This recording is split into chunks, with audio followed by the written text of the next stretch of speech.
Tiene la palabra el asambleísta ponente. Muchas gracias, señora presidenta, señoras y señores asambleístas. Este proyecto de ley interpretativa a las disposiciones generales primera y segunda y disposición transitoria primera del mandato constituyente número 8 se sustenta y obedece a que en la Comisión de los Derechos de los Trabajadores y la Seguridad Social, durante estos 4 años en que he sido parte de esta comisión, como vocal, como integrante de esta comisión, hemos recibido por reiteradas ocasiones delegaciones, comisiones de trabajadores, principalmente de los trabajadores petroleros, a quienes les damos la cordial más bienvenida, de Sucumbíos, de la provincia de Orellana, pero de este tipo de problemas también suceden en otras empresas, fundamentalmente del sector estratégico. Pese a que el mandato constituyente número 8 fue aprobado el 30 de abril del 2008 y está vigente desde el 1 de mayo del 2008, y que mediante decreto ejecutivo, pasamos la siguiente, mediante decreto ejecutivo 1121 del 3 de junio del 2008, publicado en el suplemento del registro oficial número 353 del 5 de junio del 2008, el presidente de la República dicta el reglamento para la aplicación del mandato constituyente número 8 con el fin de precisar la aplicación de las normas contenidas en el referido mandato, y específicamente en el artículo 16 define la contratación de servicios técnicos especializados. Pero es precisamente la interpretación y la aplicación inadecuada de esta figura que consta en el mandato constituyente número 8 y en su reglamento de aplicación, la que ha dado lugar a que se sigan cometiendo una serie todavía de arbitrariedades por parte de algunos funcionarios de las empresas públicas, de manera particular por parte de Petroecuador en su momento, Petroamazonas actualmente. Pese a que incluso el abogado Antonio Gagliardo Valareso, en su momento ministro de Trabajo y Empleo, mediante oficio número DMTE 0129-2009 del 19 de marzo del 2009, les dispone a los señores viceministros de Trabajo y Empleo, subsecretarios de Trabajo y Empleo de la Sierra y Amazonía y del Litoral y Galápagos, directores regionales de trabajo, delegados e inspectores del trabajo, inspectores verificadores, les dice textualmente, cito: para los fines del caso considero oportuno recordarles que el reglamento del mandato constituyente número 8 en su disposición transitoria segunda estableció con absoluta claridad, con estricto apego a las disposiciones de dicho mandato, que los trabajadores que se encontraban hasta el 30 de abril de 2008 bajo el régimen de intermediación laboral tenían que ser obligatoriamente asumidos de manera directa por las empresas del sector privado que contrataron con las intermediarias laborales, empresas usuarias que desde el 1 de mayo del 2008 se las considera para todos los efectos como empleadoras directas de dichos trabajadores anteriormente intermediados, quienes han venido gozando de una garantía de estabilidad especial que les protege durante el primer año en una relación laboral que se rige por las normas del Código de Trabajo,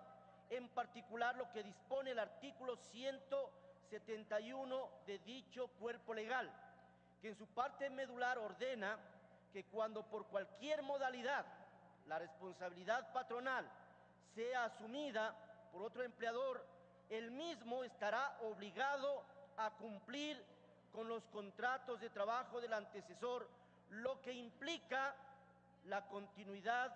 de la relación jurídica. Continúa el documento diciendo que, en consecuencia, los trabajadores intermediados que fueron asumidos por las empresas usuarias tienen un contrato de trabajo de tiempo indefinido y no un contrato de plazo fijo. ¿Qué es lo que se ha venido dando inclusive? Esta interpretación inadecuada de las disposiciones del mandato constituyente número 8 y de su reglamento de aplicación y más aún incumpliendo esta disposición del señor ministro, se han venido dando, ¿verdad? Por lo que en el supuesto no deseado de que al concluir el año de estabilidad especial se produzca algún despido de cualquiera de dichos trabajadores, la respectiva empresa estará obligada al pago total de las indemnizaciones que contemple el Código del Trabajo y el contrato colectivo donde lo hubiera, con pleno reconocimiento del tiempo de servicio anterior que el intermediario tuvo en la respectiva empresa de intermediación laboral que antecedió a la usuaria, continuidad del contrato. Esto es un reconocimiento expreso a favor de todos los trabajadores que fueron asumidos y que siguen siendo asumidos a partir del 1 de mayo del 2008, digo, un reconocimiento expreso que lo recoge de manera mucho más clara y concreta esta ley interpretativa de la antigüedad laboral de los trabajadores. Es decir, la relación y la antigüedad de los trabajadores asumidos por disposición del mandato constituyente número 8 no inicia el 1 de mayo del 2008, sino que inicia desde que prestaron sus servicios a las empresas usuarias. Ese también es, digamos, el objetivo de esta ley interpretativa, que la Asamblea en pleno se manifieste respecto del contenido adecuado de esta normativa. En la misma carta circular del ministro de aquel entonces, determina que, de igual manera, en el caso de los trabajadores que venían prestando servicios para empresas usuarias del sector público, bajo el régimen de intermediación laboral, y que fueron asumidos por dichas empresas o entidades públicas, tienen un contrato individual de trabajo por tiempo indefinido, con las mismas características señaladas anteriormente, con la única diferencia que no tienen derecho a recibir los beneficios de la contratación colectiva durante el primer año de labores, pero en supuesto no deseado de que cualquiera de dichos trabajadores fuere separado al concluir el año de estabilidad especial, sí tiene derecho a recibir las indemnizaciones que contempla el Código del Trabajo sobre la base de todo el tiempo trabajado para la intermediadora laboral y directamente para la usuaria, su actual empleadora. Esto es el reconocimiento a la antigüedad de los trabajadores que fueron asumidos de manera directa y bilateral en cumplimiento de las disposiciones del mandato constituyente número 8. Tenemos como fundamentos legales la Constitución de la República, que establece y determina de manera clara cuáles son los servidores públicos y señala quiénes están sujetos a la LOCEP, y asimismo establece que las obreras y obreros del sector público estarán sujetos al Código del Trabajo. Siguiente. El artículo 11 de nuestra Constitución de la República determina que el ejercicio de los derechos se regirá por los siguientes principios. El numeral 3. Los derechos y garantías establecidos en la Constitución y en los instrumentos internacionales de derechos humanos serán de directa e inmediata aplicación por y ante cualquier servidor o servidor público, administrativo o judicial, de oficio o a petición de parte. Para el ejercicio de los derechos y garantías constitucionales no se exigirán condiciones o requisitos que no estén establecidos en la Constitución o la ley. Los derechos serán plenamente justiciables, no podrá alegarse falta de norma jurídica para justificar su violación o desconocimiento, para desechar la acción por esos hechos, ni para negar su reconocimiento. En su parte final, el artículo 11 establece: será inconstitucional cualquier acción u omisión de carácter regresivo que disminuya, menoscabe o anule injustificadamente el ejercicio de los derechos. ¿Por qué cito esta norma constitucional? Porque resulta que en las empresas del sector hidrocarburífero que cumplieron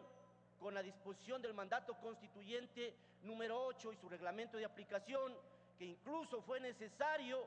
recurrir ante las instancias judiciales vía acciones de protección para que cumplan con esta obligación. Pero sucede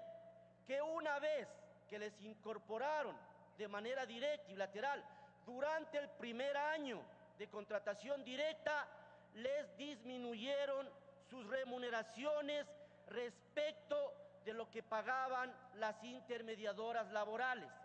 aduciendo que ya en la contratación pública directa no podían asumir determinados componentes salariales, como era el hecho de que se les pagaba en los contratos civiles mercantiles. Se establecía que a los trabajadores petroleros se les reconozca el 20% de situación geográfica. Eso lo incorporaban en los contratos civiles y mercantiles. Pero resulta que al incorporarles, al contratarles de manera directa, en vez de,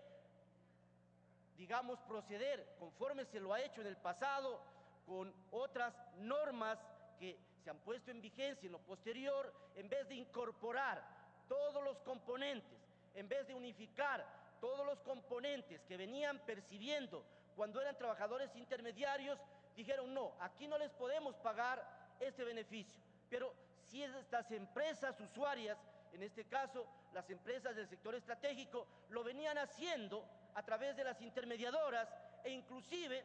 en los contratos mercantiles se establecían porcentajes de entre el 15 y el 20% de costos administrativos y de utilidad para las empresas intermediadoras, que lo único que hacían es manejar la nómina, que lo único que hacían es pagar los salarios y nada más. Eso era lo que hacían,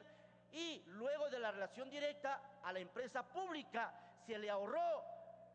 se economizó este 15 y este 20% de costos indirectos, de costos administrativos y de utilidad de las empresas intermediadoras o tercerizadoras. Pero no solo que se beneficia la empresa pública de este porcentaje que antes se lo llevaban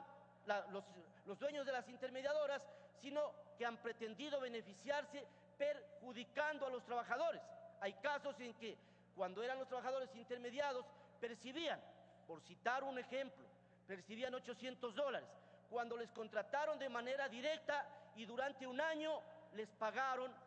$500, es decir, les perjudicaron $300, en algunos casos hasta $400 durante todo un año. Eso no puede ser posible, eso no lo podemos permitir, porque la propia Constitución determina que será inconstitucional cualquier acción u omisión de carácter regresivo que disminuya, menoscabe o anule injustificadamente el ejercicio del derecho. Es más, hoy